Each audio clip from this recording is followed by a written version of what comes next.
જય શ્રી કૃષ્ણ, જય ગૌ માતા.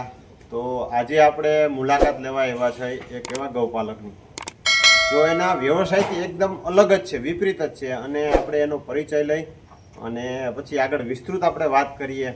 કેમ કે અત્યારે માણસો ઘણા બધા ગૌપાલનમાં આવે છે, ગૌપાલનમાં આવવાના રીઝનો શું છે અને કેવી રીતે છે, તો આપણે ખાસ કરીને એની પાસે એમનો પરિચય જાણીએ. જય ગૌ માતા. જય ગૌ માતા. તમારો દ્વારકાધીશ. તમારો પરિચય આપજો અમને. હું નિલેશ પટેલ, મારું ગામ ઉપલેટા. મારી ગૌશાળાનું નામ છે ગોરજ ગીર ગૌશાળા. સરનામું છે પોરબંદર રોડ, નારાયણ હોટલ સામેની ગલીમાં, ઉપલેટા. નિલેશભાઈ, ખાસ કરીને આમ તમારો વ્યવસાય શું છે અત્યારે? અમારો વ્યવસાય ઓટોમોબાઈલ્સનો છે. હા, ટુ વ્હીલર ટીવીએસ કંપનીની ડીલરશીપ હતી. હા બરોબર. એ અમે છોડી દીધી. હા બરોબર. પછી અત્યારે ઈવી ઇલેક્ટ્રિક બાઇક એટલે પોલ્યુશન ફ્રી. હા, એની ઉપર અમે એનો શોરૂમ અમે આગળ 30/4 આપણે ઈ ચાલુ કર્યો, ઓપનિંગ કર્યું એનું.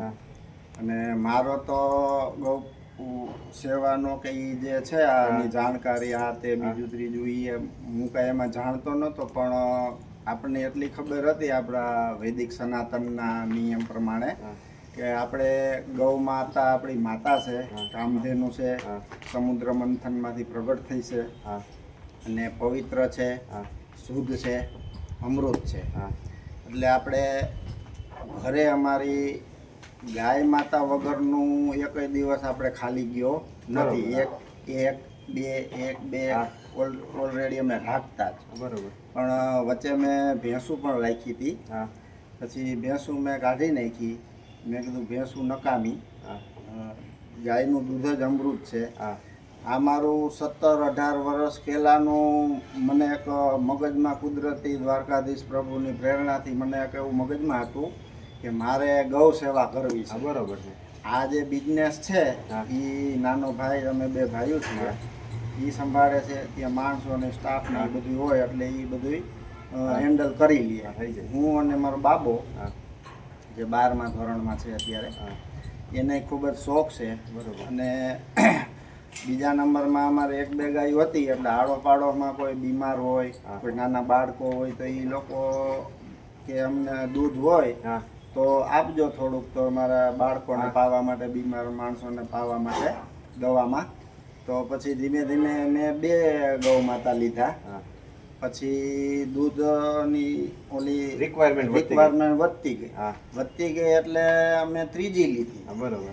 પછી 4થી એમ કરતાં કરતાં પછી ઘરે જગ્યા હતી, પછી મેં ભાડાની જગ્યા લીઝ ઉપર લીધી. બરોબર. અને એમાં અત્યારે જે આપણે ઊભા છીએ એ આ ભાડાની જગ્યા છે. પછી આખું આપણે આ બતાવશું કેવડી જગ્યા છે, આ તે બીજું ત્રીજું.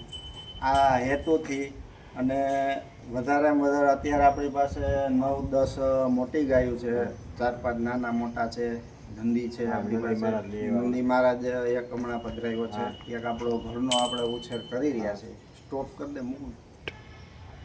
તો આપણે આ જગ્યા છે ભાડાની છે. તો આ જગ્યા ઓલરેડી કમ્પ્લીટ હતી કે પછી આ બધી વસ્તુ સ્ટ્રક્ચર છે, આ બધી વસ્તુ આપણે બનાવવું પડ્યું હતું? હવે એમાં શું છે કે આ જગ્યા હતી ને, અહીંયા ભેંસુનો તબેલો હતો પેલા. આ જે પેલા માલિક હતા એને માલિકે ભાડે આપેલો હતો. હા, ભાડે આપેલો હતો. અને હાવ આમ તમને આમાં ઉબતે ફોરવેની એવી આ જગ્યા ખંડેર જેવું બધું હતું. આમાં એટલી કડ અમે આમાં ભરતી કરી. પ્લોટ નીચો હશે? હા, પ્લોટ હેઠો હતો એટલે એમાં રહેવામાં ઝાડવાના અંતે ડૂચો બધું હતું. એ બધું સાફ સફાઈ કરી અને આખો જે આ શેડ છે ફરતી બધી ફેન્સિંગ કરી, ગાયોને છૂટું રાખવાનું બનાવ્યું. આ જેટલું પણ તમને આ દેખાય છે ને એ બધું આપણે આપણા ખર્ચે આ ઊભું કરેલું છે. બરોબર છે. અને એમાં ભાડામાં વારવાનું કે એવું કાંઈ કન્ડિશન છે. બરોબર. તમારે કે જે સુવિધામાં કરવાની હોય કે તમારે ખર્ચે કરી લેવાની. અને એ લોકોએ આપણને સપોર્ટ કર્યો કે અમારી મિલકતમાં ગૌ માતા આવતી હોય તો એનાથી વિશેષ બીજું કાંઈ છે નહીં, અને તમારે રહેવું હોય ત્યાં સુધી આમાં રહેજો. અને બીજા નંબરમાં આજુબાજુવાળા જે છે આપણા આડોશ પાડોશવાળા એ લોકોનો પણ સાથ સહકાર છે. એ લોકો દૂધ પણ લે છે. મામલતદાર સાહેબ છે અને મામલતદાર રહે છે આજુબાજુમાં. એ લોકોનું કહેવાનું એમ છે કે આપણે અહીંયા ગૌ માતા આવ્યા પછી કે અમારો આજુબાજુનો એરિયામાં ઓક્સિજન, શુદ્ધતા, પવિત્રતા એવી બધી પોઝિટિવિટી પોઝિટિવિટી અત્યારે માણસોમાં શું જાગૃતતા છે. હા. અને પેલા જે વાતાવરણ જોયું હોય અને એ પછી અત્યારે જે તમે અહીંયા ગૌ સેવા કરો છો અને જે આ બધી જ વસ્તુ ક્લીન કરી અને સરસ મજાનું ગ્રાઉન્ડ બનાવ્યું એના માટે થઈ અને જે સાફ સફાઈ કરીને કમ્પ્લીટ કર્યું અને ગાયો અહીંયા આવી એટલે જે માલિક છે એ જે માલિક છે એને પણ એમ થયું કે ભાઈ આપણા પ્લોટમાં ગૌધન આવે તો એક આપણી જગ્યા છે એ ઉર્જાવાન બને. આજુબાજુવાળા લોકો જે અત્યાર સુધીમાં જે ભેંસો હતી એ જોયું એને એ પરિસ્થિતિ પણ જોઈ પણ એને એ ખબર પડી કે ગાયો આવશે તો અત્યારે માણસોને ખબર છે ગાયો આવે તો એના કારણે વાતાવરણ પોઝિટિવિટી ફેલાય અને ગાયો જે ભેંસોમાં જે તકલીફ મોટા મોટી શું થાય કેમ કે ગોબર એનો જે એકઠો થાય અને એ પછી જે એમાં એની કેમ કે એ હાવ ટૂંકમાં નરમ ફોર્મમાં હોય અને ગાયનું છે ને એટલું સૂકું હોય નરમ હોય જ નહીં એટલે એની એ પરિસ્થિતિ સર્જાતી નથી એટલે માણસોને એ તકલીફ નથી થતી. અને બીજા નંબરમાં ગાય છે એ ખરાબ જગ્યામાં કે ખરાબ એની ટૂંકમાં કચકાણ કરીને કે બેહવું એવી ટૂંકમાં ગાયની વૃત્તિ ન હોય એટલે માણસોને એ ખબર કે ભાઈ ગાય આપણી આજુબાજુમાં આવી તો એના કારણે થઈને આવી પરિસ્થિતિ નહીં સર્જાય. એટલે ખાસ કરીને જો ઝાઝા ગૌપાલકો એમાંય ખાસ કરીને આજનો યુવાધન છે અને જે સિટીમાં રહેતા જે છે ગૌપાલકો એક એવી જાગૃતતા આવી છે કે માણસોમાં દૂધની રિક્વાયરમેન્ટ છે પણ તેમ છતાં જડતું નથી. એ નિલેશભાઈ પોતે કીધું કે ભાઈ પહેલાં અમારી પાસે એક હતી એ પછી એમ દૂધની રિક્વાયરમેન્ટ વધી પછી 2 આવી તોય દૂધની રિક્વાયરમેન્ટ વધી પછી 3 આવી તોય દૂધની રિક્વાયરમેન્ટ વધી એમ થતાં અત્યારે 10 ગાયો અત્યારે નિલેશભાઈ પાસે છે અને આવનારા સમયમાં હજી આગળ વધવું છે આપણે કે હા એટલે હજી 10 ગાયો છે આપણી પાસે અને છતાં હજી આપણી પાસે દૂધની રિક્વાયરમેન્ટ 15 જણા વેઇટિંગમાં છે આપણે. હા ખૂબ સરસ. ગૌ માતાની ખૂબ કૃપા કહેવાય કે ભાઈ દ્વારકાધીશ પ્રભુની અને ગૌ માતાની એવી કૃપા છે કે પૈસા એ કે તમે ભાવ લઈ લેજો પણ દૂધ એ કે બંધ ન કરતા. અત્યારે મોટામાં મોટી સમસ્યા શું છે નિલેશભાઈ તમારા કસ્ટમર દ્વારા તમને જાણવા મળ્યું છે કે દૂધ ગાયનું દૂધ જર્સી ગાયનું દૂધ તો જડીએ પણ ખાસ કરીને દેશી ગાયનું દૂધ ચોખ્ખું દૂધ ક્યાંય જડતું નથી. વિશ્વાસપાત્ર નથી જડતું. વિશ્વાસપાત્ર અને દૂધ આપણે દેતા હોય એમાં ઘણી બધી વસ્તુ આપણી પોતાની તૈયારી હોય અને આપણે એવું હોય કે જે કસ્ટમર છે એક આપણા ફેમિલી મેમ્બર તરીકે તો આપણે દૂધ આપવું તો કેવી રીતે આપવું તો તમે જે રીતે દૂધ આપો છો એ જરીક તમે અમને જરીક જણાવો. હવે અમે જે દૂધ છે ને આપણું નારણ એમાં ખોરાકની વાત કરું કે ના આપણે દૂધ ખોરાક તો આપણે ટૂંકમાં સારો આપણે લઈને ખવડાવીએ છીએ બરોબર. અને અત્યારે જે આપણે દૂધ આપીએ છીએ કે દૂધ આપવામાં આપણે શું શું કાળજી રાખીએ છીએ દૂધમાં ગોદોહનથી આપણે સ્ટાર્ટ કરીએ બરોબર તો દોવાવાળી વ્યક્તિ જે છે એને પેલા સેનેટાઈઝ કરાવીએ પીપીના ઓલા પાણીથી હાથ બાથ એને ધોઈ સાફ કરી અને ચોખ્ખા જલથી આચર સાફ કરી અને ગૌદોહન કરી લેવાનું. કરી લીધા પછી પીપી પાવડરથી પાછા આચરને સેનેટાઈઝ કરી અને ધોઈ લેવાના પછી બીજી ગાયને દોવાના. એટલું કરીએ પ્લસ એને ખાવા માટે ખાંડમાં ગેલ્વેનાઇઝના છબલા આપણે વાપરીએ છીએ. પ્લાસ્ટિક વાપરતા નથી.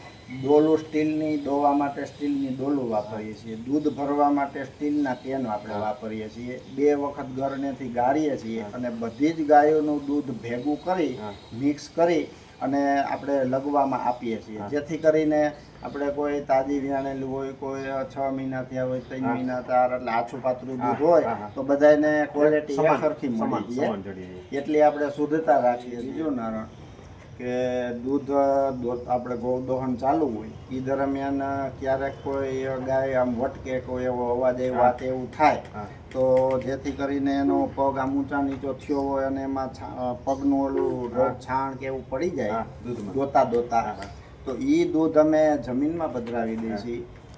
દૂધ આપણે જે ગ્રાહકો છે એને દૂધ આપતા નથી. અમે નથી રાખતા ગ્રાહકોને નથી આપતા. પછી કાચા વાહાનું દૂધ છે એ અમે ગ્રાહકોને નથી આપતા.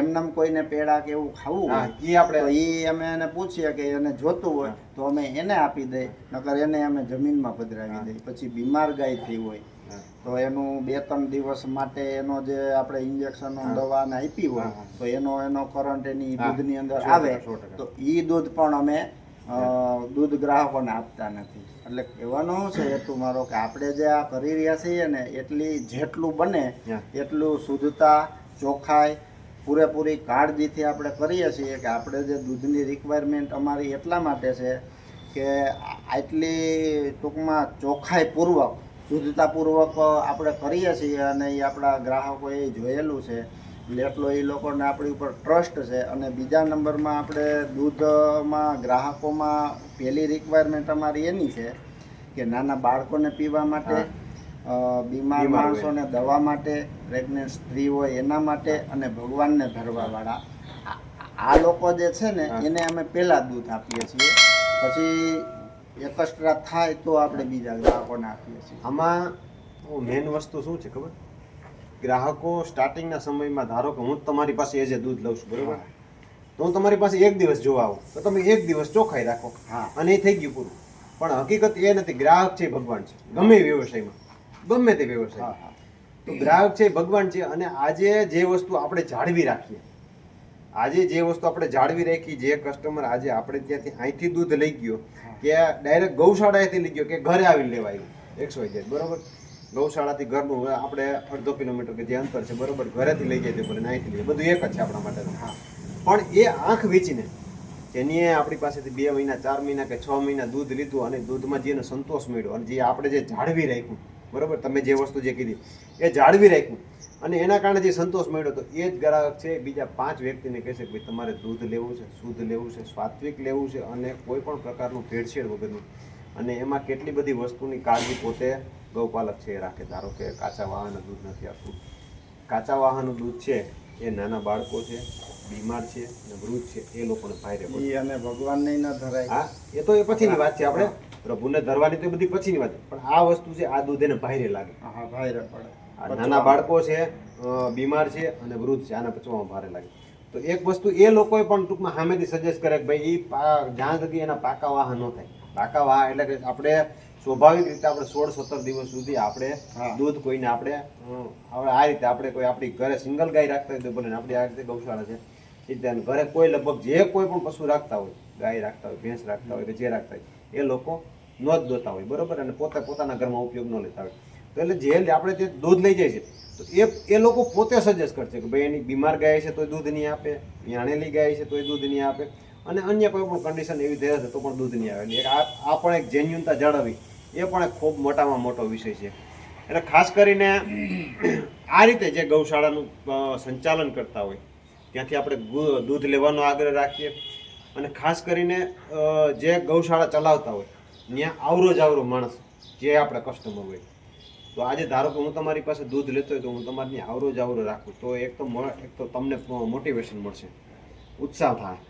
પછી બીજા નંબરમાં ગૌ સેવા કરવી. ઘણી જગ્યા આપણે અહીંયા તો જે આપણું સેન્ટર નાનું પડે, મોટા સેન્ટરમાં તો એવું ઘણી જગ્યા એવું છે જે વ્યક્તિ પોતે દૂધ લેતા હોય ને આમ અડધો કલાક કે કલાકનો સમય હોય ત્યાં એની ગૌશાળાએ જઈ અને એના છાણ વાહિંદા કરે છે, એને ચારો નાખવામાં મદદ કરે છે. તો આ એક મોટામાં મોટું દૂધ લેવું એ તો એક વાત આખી અલગ છે. ગાયનું દૂધ છે દૂધ નથી, અમૃત છે, અમૃત જ લઈ છે એમ જ માનીને આપણે લેવાનું. દૂધને અમૃત જ કીધું છે, ગાયના દૂધને અમૃત કીધું, બીજા દૂધને દૂધને. હા, ગાયના દૂધને અમૃત કીધું છે. તો એ મોટા સિટીમાં કેટલા એવા લોકો છે અને ટૂંકમાં ફૂલ કેપેબલ લોકો, એવું નહીં કે નાના માણસો, ફૂલ કેપેબલ માણસો 5 કિલોમીટર 10 કિલોમીટરથી ગૌશાળા સ્પેશિયલ દૂધ લેવા જાય. ડિલિવરી બોય એનો જાતો હોય ને દૂધ દેવા, તેમ છતાં ત્યાં જાય છે લેવા અને ત્યાં જઈ અને છાણ વાહિંદા કરે છે, પછી ગાયોને ચારો નાખવામાં મદદ કરે છે, ત્યાં ટૂંકમાં એ રીતે બધી રીતે હેલ્પ કરે. તો એ મોટામાં મોટું મોટિવેશન એ જે દૂધ જે એના જે દૂધના ગ્રાહકો છે એ જ એને મોટામાં મોટું મોટિવેશન કરે કે ભાઈ અમે ગાય રાખીએ છીએ ને એ અમે ખરેખર સાચી દિશામાં કામ કરીએ છીએ. કાં તો કે આ વ્યક્તિ આ સક્ષમ વ્યક્તિ છે, ખૂબ વ્યવસ્થિત રીતે ધંધા બંધામાં આ રીતે બધી એની ઘરે 2-4 માણસો કામ કરે છે અને તેમ છતાં અહીંયા આવી છાણ વાહિંદા કરવાનો હોય ટૂંકમાં અમને મદદ કરે છે, ગાયોને ચારો નાખે છે. આ રીતે બધી જ રીતે ટૂંકમાં મોટા સિટીમાં જાય જ છે અને કામ કરે છે. તો ખૂબ આ રીતે ગૌપાલન થાય અને સિટીના લોકો જે હોય જે પણ ગૌશાળા ચલાવતા હોય એને મદદરૂપ થઈ અને આગળ મોટિવેશન મળે એના માટે થઈને કામ કરે.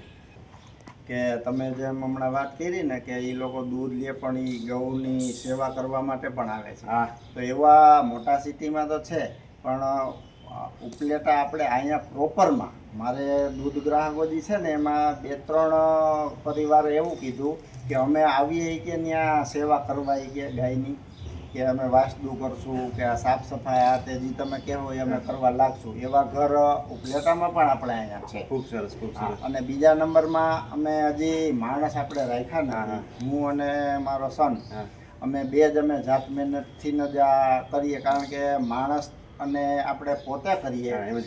એમાં જાજો ફેર પડે. અને હું પોતે શોખ છે મને, હા. અને મને બીજાનું કરેલું ટૂંકમાં ઓછું ફાવે. ઓછું ભાવે. અને આપણે એને કીધા કરીએ તો એને ઓલું લાગે કે આ ટોર્ચિંગ કરે છે આપણને. એટલે મને 19-20 આમાં ન ચાલે. હા. ન ગૌદોહનમાં, એને હાચવવામાં, એને ખવડાવવા પીવડાવવામાં ગૌ માતાને, એમાં હું બાંધછોડ કે 19-20 કરતો નથી. આપણે કોઈ પણ નિરણ છે, ખાણ આ તે, એમાં હું એને પૈસા એને કમ્પેર કરતો નથી. હું એમ નથી કહેતો કે હું ખાલી સેવા જ કરું છું. આ મારું છે એ મારો સેવાની સેવા છે, અને પુરુષાર્થનો પુરુષાર્થ છે, કે જેથી કરીને આ જે લોકોને ખબર છે એવાય છે, અને નથી ખબર ખાલી દૂધ માને છે એવાય છે, અને જે અમૃત માને છે એવાય છે. બરોબર છે. તો એ લોકોને એમ થાય કે મારે બસ આ જ દૂધ લેવું છે, શુદ્ધ, ભાવ ભલે જે હોય પણ આટલી દે. અને મારા દૂધ ગ્રાહકોએ અહીંયા વિઝિટે કરેલી છે, અને એને જોયેલું છે. અને અન્ય બીજા પશુપાલકો છે, જેમ કે તમે છો, તમે અહીંયા આવ્યા, જોયું, તો તમને એમ થયું કે આ એક વ્યક્તિ, આ આપણો શું કહેવાય, આપણે ગૌ સેવામાં એક બીજો એક પ્લસ થયા છે. અને મારો બાબો હજી એ સાથે જ છે, પણ એ આમાં વિડીયામાં નથી આવ્યો. એટલે અમે બાપ દીકરો જ અમે અત્યારે તો હાલમાં તો એટલી ગૌ માતાઓ છે ને, અને આટલી મોટી જગ્યા છે, આ તમામ આનું મેન્ટેનન્સ કરવા માટે અમે માત્ર ને માત્ર બાપ દીકરો બે જ છીએ. ત્રીજી કોઈ વ્યક્તિ આમાં કરવા વાળી છે જ નહીં. અમે જાત મહેનત જિંદાબાદ. ના ના, એ આપણે જાતે કરીએ ને એ જ એક આપણી જે આત્મીયતા, જે આપણે જાતે કરતા હોય તો આપણી આત્મીયતા, આપણે જેવી રીતે જેમ ગૌશાળામાં પગ મૂકીએ એટલે આમ પરબારું સીધું આમ ચારે બાજુ નજર મારીએ, એમાં આપણી ધારો કે 5 ગાયું કે 6 ગાયું કે 7 ગાયું એક બાજુ હોય, અને 2 ગાય એક બાજુ હોય, અને એક ગાયની નોખી ઊભી હોય, એટલે આપણે એ પરબારી ખબર પડી જાય કે આ ગાય છે એ અલગ ઊભી રહે છે, કોઈ દી અલગ કેમ અલગ ન હોય, આજ કેમ અલગ છે.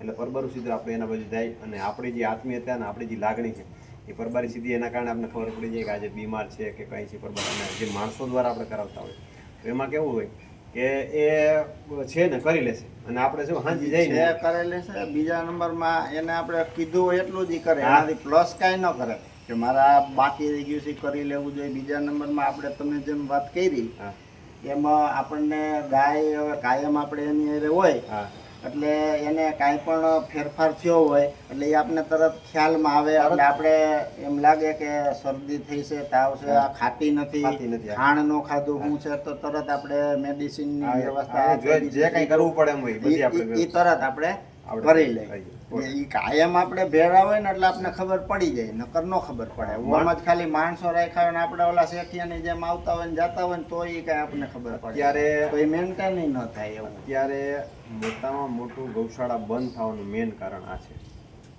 સક્ષમ લોકો છે, અતિ સક્ષમ લોકો છે, ધારો કે એ લોકો એ વિચાર કરે કે આપણે 2-5 ગાયું રાખવી છે, 10 ગાયું સુધી રાખે છે એ લોકો, માણસો દ્વારા કરે છે, પણ એમાં પરિસ્થિતિ આ જ સર્જાય જે તમે જે આપણે જે વાત ચર્ચા થઈ ને એ જ પરિસ્થિતિ સર્જાય છે. માણસ છે એ સીમિત કામ કરે, એની જે લિમિટ છે એ લિમિટ ઉપર એવું ન જોવે કે ભાઈ આજે આ ગાયું છે, સવારમાં જ આને ખાણ નથી ખાધું તો આનું શું કારણ છે, જોવે કે ભાઈ આપણે ડાયરેક્ટ જાણ કરીએ, એવું કોઈ નથી. એના કારણે આ વસ્તુ બંધ થાય. કારણ કે એમાં શું છે કે એને ખાલી નોકરીથી કામ છે, પૈસાથી એનું તો છે નહીં, એને આત્મીયતા એમાં હોય નહીં, એને તો એક નોકર તરીકે કામ કરવાની વાત છે. અને આપણે તો આપણું છે, આપણું હૃદય છે, ગૌ માતા છે, આપણું હૃદય છે. સાચી લાગણી, ભલે સ્વાર્થ અને પુરુષાર્થ બે છે આપણું, બરોબર, લાગણી સાચી હોય. મેન વસ્તુ આપણી જે એની સાથેની જે આત્મીયતા અને જે સાચી લાગણી બંધાયેલી છે એના કારણે આપણે પરબારી ખબર પડી. સવારે આપણે ગૌ દોવાના ટાઈમે લીધું અને જે ખાણ મૂકવાનું છે, ખાણ ખાતા ખાતા અડધું ખાણ મૂકી દીધું ને તો આપણે ખબર પડી જાય કે આમાં તકલીફ છે. ગમે એ કંઈક વાંધો ભલે ગમે, વાંધો હા. આપણે ન જાણીએ હા, જાણીએ, હા. પણ ખબર પડી ખબર જાય પડી આપણને કે જાય, કાંઈક આમાં. વાંધો હોય તો જ આ ખાંડ ન ખાતું, નીમ નથી કેમ કે- ખાતી, પાણી નથી કેમ કે એનો નેચર છે એનો સ્વભાવ છે આપણને ખબર હોય હા. અને સ્વભાવ ઉપર આપણને ખબર હોય કારણ કે કાયમ આપણે એનું જે રૂટિન મુજબ એનું ખાવું પીવું જે કાંઈ છે એમાં ફેરફાર થાય એટલે તરત આપણે ખ્યાલ આવી જાય એટલે તરત આપણે ડૉક્ટરને બોલાવીએ. જય ગૌ માતા. જય ગૌ માતા, જય દ્વારકાધીશ.